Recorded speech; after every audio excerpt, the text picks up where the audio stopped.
burro, guardate qui, guardate qua, neanche lo tocco, da qui si apre, guardate qui.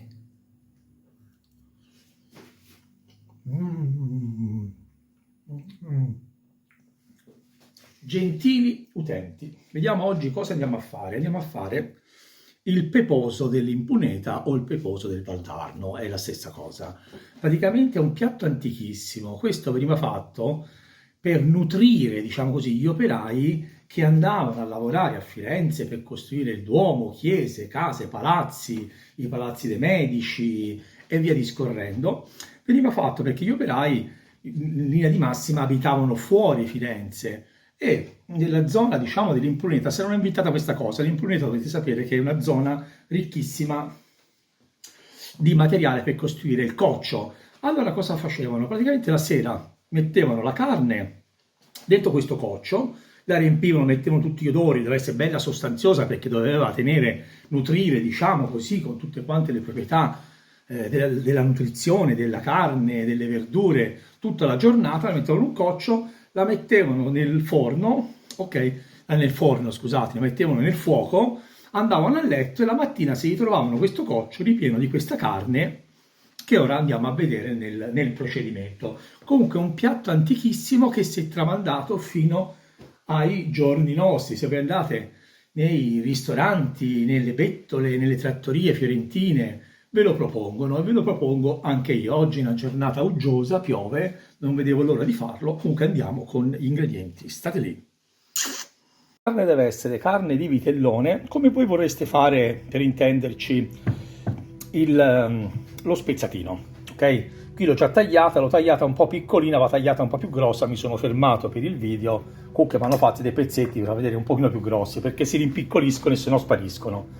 Ok. Qui dentro ci ho messo un pochino di droga per norcini, pepe grosso, pepe fino, ci ho messo delle bacche e dei chiodi di ginevro, non molti, il pepe, diciamo così, ora forse un po' esagerato, ne vado a levare un pochino, il pepe grosso, diciamo un mezzo cucchiaino, ok, questo qui lo andiamo a fare nel soffritto, ok.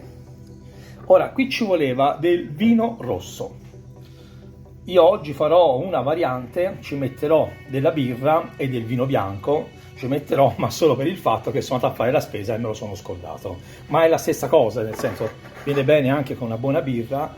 Vi consiglio, certo, assolutamente di farlo con del vino rosso, anche del vino buono. Fate conto che questo qui sia del vino. Ok? Andiamo a cominciare. Ok.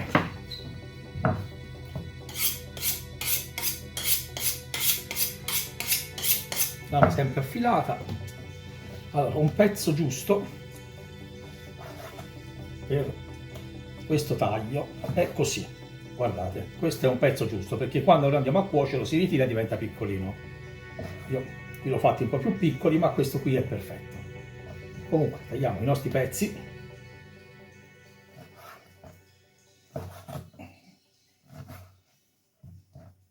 Filatissimo. Poi io cosa faccio? Prendo tutte le droghette, tutta la concia, droghette, come la volete chiamare voi, butto dentro. Voilà. Il sale non ce lo metto ora perché il sale mi secca la carne, mi fa uscire fuori i liquidi, ma io voglio che venga bello succoso. I liquidi me li deve perdere nella pentola, ok? E poi col vostro vino, intendiamoci, a me mi piace anche così,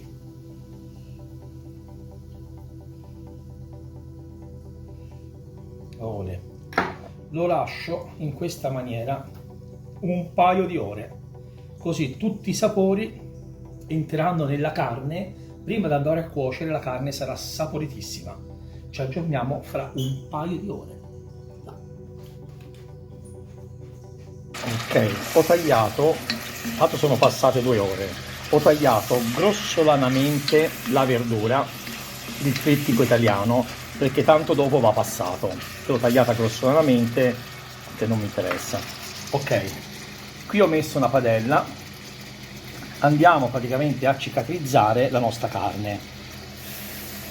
Ok, così si asciugherà dall'acqua e si cicatrizza, perché se la vado a mettere bagnata in questa maniera, diciamo così, mi verrà lessa.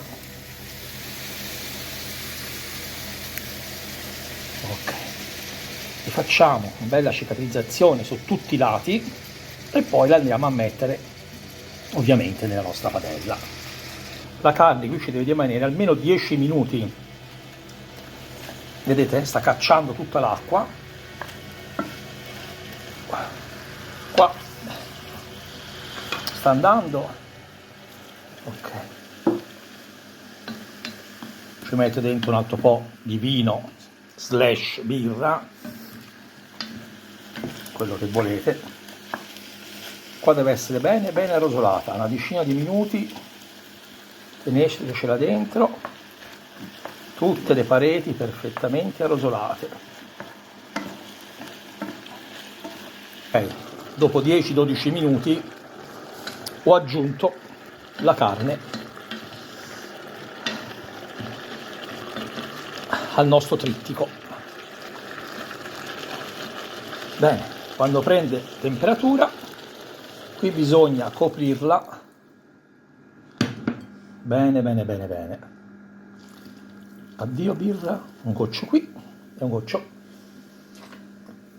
Zitti zitti, non lo dite a nessuno. Ora bando agli scherzi. Quando arriva ebullizione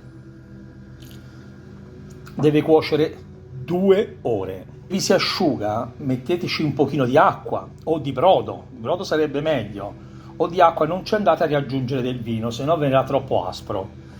Quello che abbiamo messo è sufficiente, ok? Dell'acqua. Guardate che giornatina. Ok, very nice. Ok, dopo 30 minuti che bolle ci vado ad aggiungere un paio di cucchiai, ora occhio, un paio di cucchiai di passata di pomodoro. Voilà, a dopo. È passata 1 ora e 20, ora ci butto a buttare un po' di sale. Bene, Cocò vi saluta. Sono trascorse 2 ore e ora cosa andiamo a fare? Togliamo la carne e dopo frulliamo tutte le verdure. Ok, siamo arrivati a un attimo prima della frullatura, nel senso io andrò a levare la carne e frullerò. Io vi consiglio di togliere la carne, di andare dentro tipo caccia al tesoro, allora scherzo, e cercare i chiodi di garofano e le bacche e levarle, perché sennò quando le frulliamo il sapore è un po' troppo forte. Poi vi consiglio anche magari metà pepe grosso, toglietelo. Quando poi frulliamo il pepe grosso rimettetecelo, perché altrimenti è un po' troppo il pepe. Io faccio così, metà lo frullo e metà lo metto dentro grosso. Ok, andiamo a frullare il todos. Ok, abbiamo levato la carne.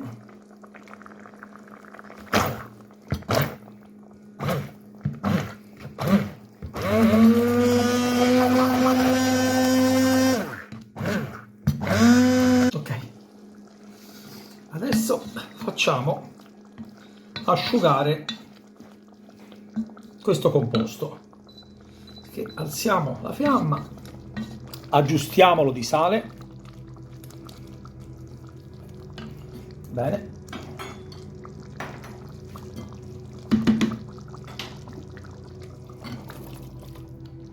olè, guardate che bel sughetto che ci è venuto. Io, vedete, un pochino sono rimasti interi e un po' si sono frantumati, però si chiama, io lo vado ad assaggiare, siccome si chiama peposo ci vado ad aggiungere un altro goccino di pepe in fondo. e ora lo lascio andare ancora 10 minuti dentro la sua salsa. 10 minuti. Ora passiamo all'assaggio. Mi dispiace per voi, però oggi assaggio io, la prossima volta magari assaggiate voi. Voilà, vi faccio vedere, guardate qui, il sughino suo, uno spettacolo.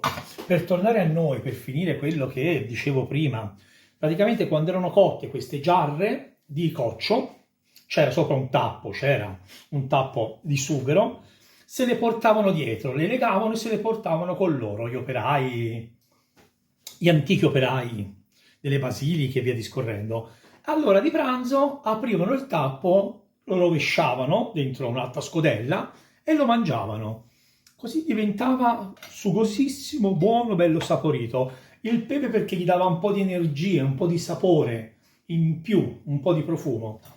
Comunque, a noi. Guardate qua.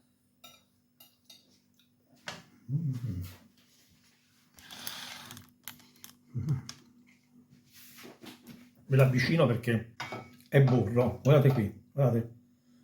Guardate qua.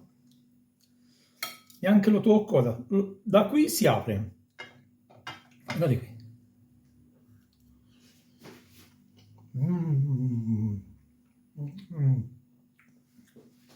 È una bontà. Vi consiglio di farlo perché è un piatto di una tradizione antica e se seguite bene le mie tempistiche non è così difficile da fare. Sì, la scelta della carne, tutte le spezie. Comunque vi scriverò tutte le spezie, ve le scriverò nella descrizione. Non faccio più il menù. Nella descrizione vi metterò tutto.